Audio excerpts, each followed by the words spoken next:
Welcome to my YouTube channel. आज बात करेंगे कनाडा वर्क परमिट को लेके। सबसे पहले बात करेंगे कि कनाडा वर्क परमिट का इतना ज़्यादा क्रेज़ है कि इस नाम पे फ्रॉड्स भी मार्केट में बहुत होते हैं। बहुत से लोग अपना पैसा ख़राब करते हैं। सो पहले तो क्या फ्रॉड होते हैं उसके बारे में बात करेंगे। उसके बाद एक्चुअल क्या वे होता है, कौन अप्लाई कर सकता है, कैसे सिस्टम चलता है, एंड में मैं आपको ज़रूर एक्सप्लेन करूँगा। तो VFS ग्लोबल भी टाइम टू टाइम वार्निंग देता रहता है। जैसे 24 फेब की उन्होंने एक वार्निंग दी थी कि काफ़ी रिक्रूटर हैं ऐसे जो ऑनलाइन ऐड चलाते हैं, या VFS ग्लोबल की आईडी बना के लास्ट पे या जीमेल होगा या जाहू मेल लिखा होगा, तो वो आपको ईमेल करते हैं कि कनाडा में जॉब ऑफ़र निकली है, आप अप्लाई कर सकते हैं। आपको पेमेंट ट्रांसफ़र करने के लिए कहा जाता है। कई तरह के सिनेरियो हैं, आपको न्यूज़पेपर में भी ऐड आती है।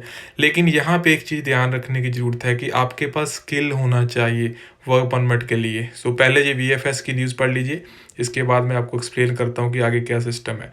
अब ये ईमेल्स VFS ग्लोबल नहीं भेजता, लेकिन उसके जैसी दिखने वाली ईमेल आईडी से ही मोस्टली आती है। आपको लगता है कि शायद ये VFS ग्लोबल की आईडी है, या और भी कई कनाडा हाई कमीशन के नाम से भी जीमेल की आईडी बनाई होती है। सो इसमें क्या होता है कि अगर आप साथ में देखते हैं तो इंटरव्यू भी होती है। फ़ोन पे आपको फॉर्मेलिटी के लिए इंटरव्यू होती है, या स्काइप इंटरव्यू लेते हैं। कनाडा से कॉल भी आ सकती है। ऑनलाइन फ़ीस पेमेंट करने के लिए बोला जाता है। कई तरह का सिनेरियो रहता है कि जॉब लिमिटेड टाइम के लिए आप जल्दी से जल्दी अप्लाई कीजिए, प्रोसेसिंग फ़ीस इतनी है। बहुत नॉमिनल फ़ीस पहले बताई जाती है, बाद में आपसे ज़्यादा चार्ज लिए जाते हैं। और ऑफ़िस भी होते हैं जो ये काम करते हैं, कुछ टाइम के लिए वो ऑफ़िस भी खोलते हैं। और जब बहुत से लोग इकट्ठे हो जाते हैं, सबके पैसे आ जाते हैं, उसके बाद आपको पता भी नहीं चलता कि वो ऑफ़िस कहाँ पे गया। सो यहाँ पे ध्यान रखने की ज़रूरत है। नंबर एक तो ये है कि जो कनाडा का स्टिकर वीज़ा ही आपको मिलता है, और लिमिया के थ्रू मिलता है, लेबर मार्केट इम्पैक्ट असेसमेंट। और कोई वे नहीं है कि आप वर्क परमिट ले सकते हैं। जो एड्स आती है उसमें होता है कि टिकट की कॉस्ट भी है, वैसे फ़ीस सिर्फ पे करनी है आपने, कंपनी की फ़ीस सैलरी से कटवाइए, मेडिकल चार्ज पे कर दीजिए, लॉयर से फ़ाइल लगा रहे हैं उसकी फ़ीस लगेगी। ऐसे कई सिनेरियो आपको बता के थोड़े बहुत पैसे पहले धीरे धीरे करके चार्ज किए जाते हैं, एक्स्ट्रा कॉस्ट, या आपको फेक जॉब लेटर भी दे दिया जाता है कि ये जॉब ऑफर निकली है। राइट वे है, IRCC की वेबसाइट पर आप जा सकते हैं। वहाँ पे क्लियर मेंशन किया हुआ है, अगर वर्क परमिट लेना है जहाँ तो आपका स्पाउस वहाँ पे है तो आप ओपन वर्क परमिट अप्लाई कर सकते हैं। Otherwise labour market impact assessment के थ्रू ही, मीन टू से लिमिया हम जिसको बोलते हैं, उसके थ्रू आप अप्लाई कर सकते हैं। इसकी फ़ीस 1555 होती है, प्लस 85 आपने पे करने होते हैं बायोमेट्रिक के charge. So total 230 Canadian dollar जो होते हैं वो इसकी फ़ीस होती है। सो आप क्लियरली देख सकते हैं दो ही टाइप का वर्क परमिट है। एक जो एम्प्लॉयर आपको लिमिया के थ्रू देता है, सो एक जो दूसरा होता है ओपन वर्क परमिट, जिसमें आपका स्पाउस जो है वहाँ पे होता है। सो यहाँ पे बहुत अवेयर होने की ज़रूरत है कि इस नाम पे कि आपको जॉब ऑफ़र दे रहे हैं, लिमिया होनी चाहिए। और सबसे पहली बात, अगर कोई आपसे बोलता है कि वीज़ा के बाद चार्जेस लेने हैं, वहाँ आप ट्राई कर सकते हैं, लेकिन ये फ़ाइल ऑनलाइन ही लगनी है।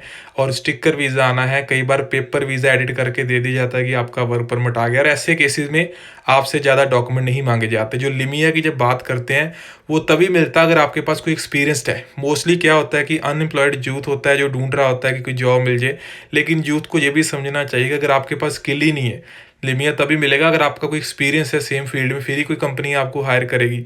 नहीं तो ये मार्केट में जैसे भी फ्रॉड होते हैं, अगर जब तक आप ऐसे कनाडा का ड्रीम देखते रहेंगे, अवेयर नहीं रहेंगे, तो आपका जो लॉस है वो होता ही रहेगा। सारी इन्फॉर्मेशन आप canada.ca पे जाके देख सकते हैं, वहाँ सारे सिनेरियो। जब भी आपकी फ़ाइल लगती है आपको उसकी एक रिसिप्ट मिलती है हाई कमीशन की तरफ से। तो मीन टू से कि जेन्युइन फ़ीस की अगर बात करते हैं कि लिमिया आपके पास है, तो $230 ही उसकी जेन्युइन फ़ीस है, जो 13-14 हज़ार के आसपास होता है। सो ऐसी जॉब ऑफ़र से बचिए। इतना भी वहाँ पे कोई मारामारी नहीं है कि वहाँ पे प्लम्बर की शॉर्टेज चल रही है, वहाँ फूड पैकर्स चाहिए। मेनली ये टारगेट किया जाता है ऐड से जो लोअर क्लास होते हैं, जिनके पास कम बजट होता है, 40-50,000 वो दे सकते हैं, लाख दे सकते हैं ज़्यादा से ज़्यादा। उनसे ये लेके उनके बाद उनको कुछ नहीं मिलता। कईयों को जो एक्स्ट्रा अफोर्ड कर सकते हैं उनको तो फेक वीज़ा भी दे दिया जाता है। सो ऐसी अपडेट्स न्यूज़ बार बार जो है न्यूज़पेपर्स में भी आती रहती है, ये भी आप पढ़ सकते हो।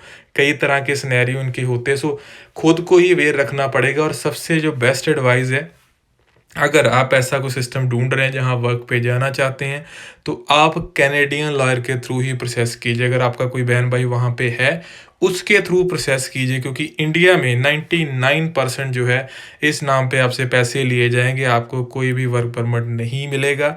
ये बात आप नोट कर सकते हैं। कंसल्टेंट बहुत कुछ बताएंगे जी, पहले मेडिकल कराओ, जबकि आपको पता होना चाहिए मेडिकल IRCC की जो ऑथोराइज्ड डॉक्टर होते हैं उनका पैनल की लिस्ट होती है ऑनलाइन, उसी से होता। नहीं तो आपको किसी छोटी मोटी क्लिनिक शॉप पे भेज देता है कि मेडिकल कराओ, 10,000 का मेडिकल है, उसमें से भी कंसल्टेंट को भी उसका हिस्सा आ जाता है। ऐसी चीज़ों से बच के रहिए। जहाँ भी अप्लाई करते एक तो लाइसेंस जरूर चेक कीजिए, और प्लस कनाडा से ही अप्लाई कीजिए अगर आप जेन्युइन वे में ये प्रोसेस चाहते हैं। नहीं तो इंडिया से 99% आपको जितना मर्जी ट्राई कर लीजिए, कईयों के पैसे ख़राब भी होंगे। इवन स्टिकर वीज़ा भी फेक आपको पासपोर्ट पे लगा के दे दिया जाता है। सो सारी चीज़ें कंफर्म कीजिए, किसी को भी पैसे देने से पहले 100 बार सोचिए।